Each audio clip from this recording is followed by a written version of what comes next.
How's it going, everybody? Welcome back to the channel. Today, after 10 months, we're finally going to be continuing What If Chi-Chi Became a Saiyan.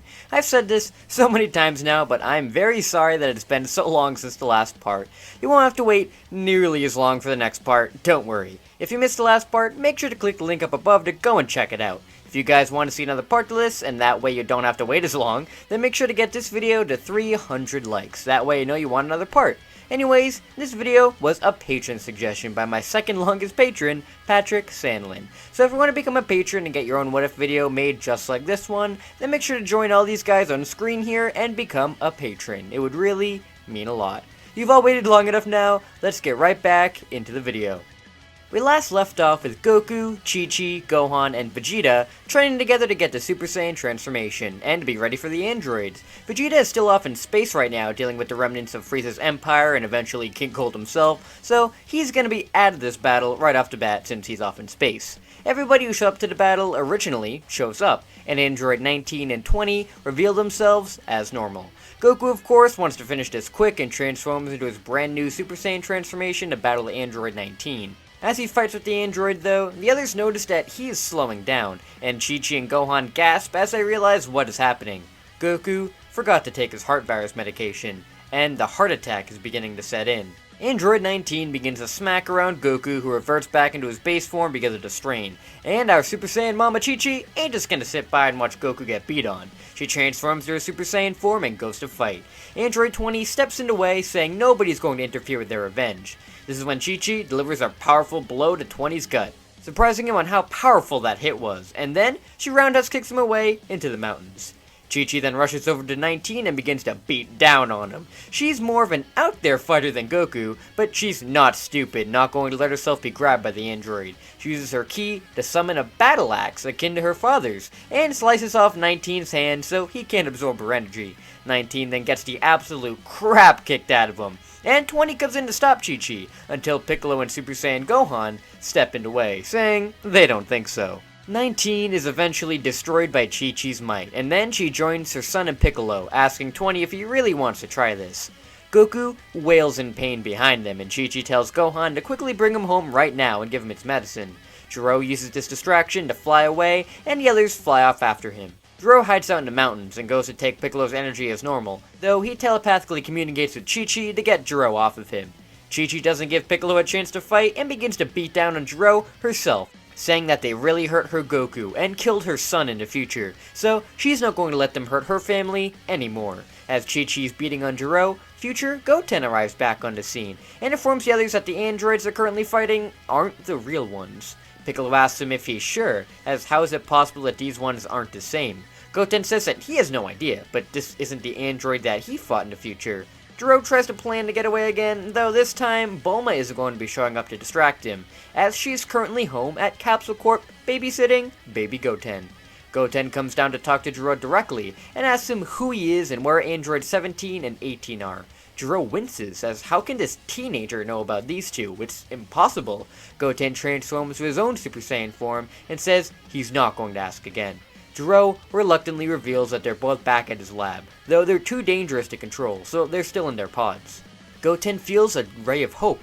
They're not released yet. If they're still in their pods, then that means they can destroy them right away and save the future. Goten demands that he takes them to their lab, and if he tries anything funny, then they'll kill him. Jiro leads them all to his lab as they enter to see the pods of 17 and 18. Goten looks at the pods in anger, ready to destroy them, and Jiro uses this reaction of his to try and open the pods. Goten yells it at Jiro and blasts him away, leaving the two androids trapped in their pods. Goten then says that they need to destroy these two right away. They're the android who destroyed his future. If they just let them roam free, then they'll kill them all.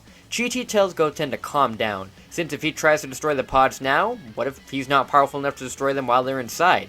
It would be safer if they take the pods to Bulma, so she can work something out on them and decommission them there. Sure, she's a Saiyan now, wants to have a good fight, but she was once human, and the realistic thing that'll happen if they're unleashed is death to all of them. So it would be best for Bulma to take care of this one. The only person in the world who would be able to talk Goten out of this is his mother, so he listens to her and says that if anything goes wrong with the androids, he'll make sure to kill them both himself. The Z Fighters contact Bulma and ask her to come to Jiro's lab and to get these androids out of here. And since Bulma is again babysitting Goten, she sends some Capsule Corp scientists to carefully remove the pods, making sure to not activate them, and they bring them back to her lab so she can check them out. They also find another pod labeled Android 16 and decide to bring that one along as well. With the androids now at Bulma's lab to check them out, the other Z Fighters all just have to hope that everything goes well. Chi-Chi goes back to her house so she can help take care of Goku with Gohan, and Goten, Piccolo, and the others stay at the lab to make sure that nothing bad happens. After countless hours of work, Bulma and Dr. Briefs are able to find out about the androids' brainwashing, and were able to reverse it. That way they can just be normal people in the mind and not be bent on killing Goku. Android 16 was different in that he seemed to have kind programming, and he was based off of Jiro's son, so he's not a cyborg like 17 and 18. But he does still have that burning desire to kill Goku, so they had to make sure to get rid of that as well. Eventually, the androids are released, and Bulma explains to them everything that happened. Goten looks on in anger at these two, but eventually realizes that they are nothing like the androids in his future. The androids all seem like nice people. Sure, they're teenage delinquents, but they're very thankful that Bulma managed to save them from Jiro, and make them semi-normal people again. They of course have superpowers now, but that's really more of a blessing. Their desire to kill Goku is no more, and so they have no real reason to lash out against any of the Z Fighters here. They are free to go. Though they will have to come back in for more checkups to see if everything is fine. Goten can't believe that they're just free to go, but he's not going to stop them or anything since they haven't done anything, and they're actually good people. While this android threat may be done with, his are still out there, and they're too far gone to just be reprogrammed. Bulma says that while she was working on these guys, she figured out the weakness in their programming that had them be able to shut down at a moment's notice. So she can construct an emergency shutdown remote for him if he wants, and he can take it back to his future so he can deal with the androids there. Goten is shocked that something like this exists, and thanks Bulma greatly for suggesting it, and that he would love that. It's just gonna take a little while to complete. Hey everybody, sorry to interrupt the video, but it's sponsorship time. This video is sponsored by Fandom Ion, who sells some really great anime and manga merch, and a bunch of other cool merch for some pretty cool prices, such as Marvel merch as well for all you Marvel nerds like me. If you want to get these fine items for an even lower price, then make sure you click the link in the description down below and put in a discount code DAMON for not 5% off, but 10% off of your order. Again, that's code DAMON for 10% off of your order. Hopefully, you won't regret your purchases. Now, let's get back into the video. Everything seems to be going good for the androids now, with Jiro being dead, and 17, 18, and 16 being free people who just live out their lives without Jiro's influence. Things seem to be in the clear now. That is, until Kami telepathically communicates with Piccolo to come out to the lookout immediately, as there's something going on that he needs his opinion on.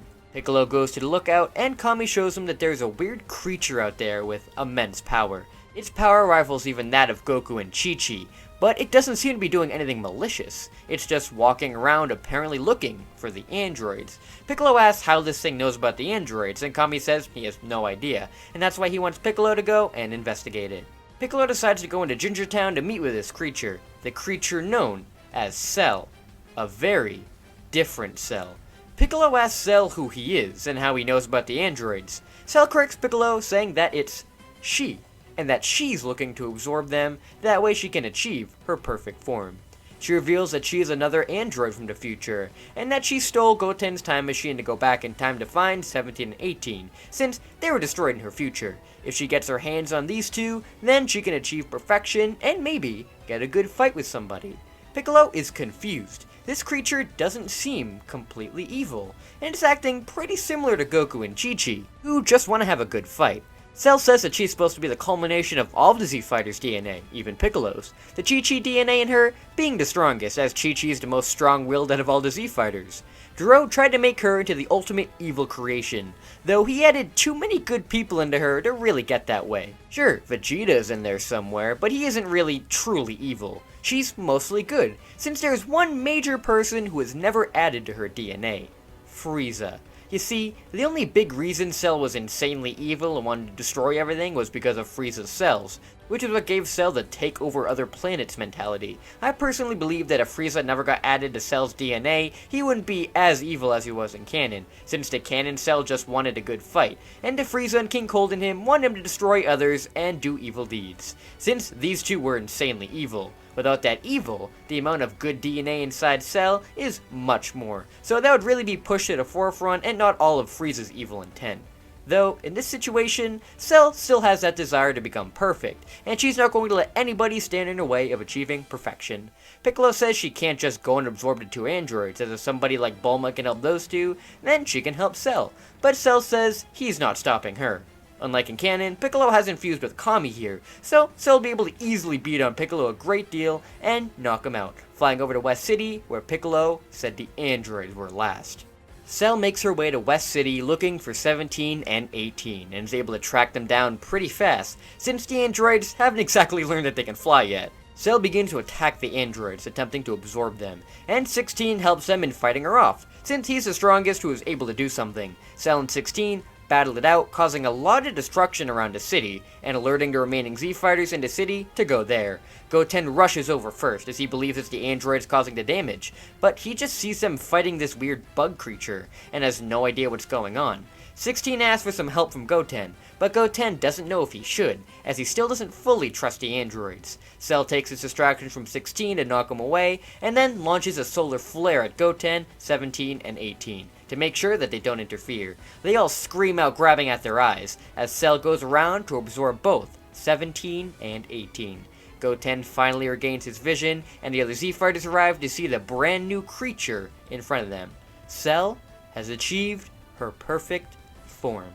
And that's where we're going to be leaving this episode for right now. How do you guys feel about the brand new Cell and how Chi-Chi's Cell's influenced her into a more feminine direction? I felt it would be something unique and different for Cell's character, and I hope you guys do too.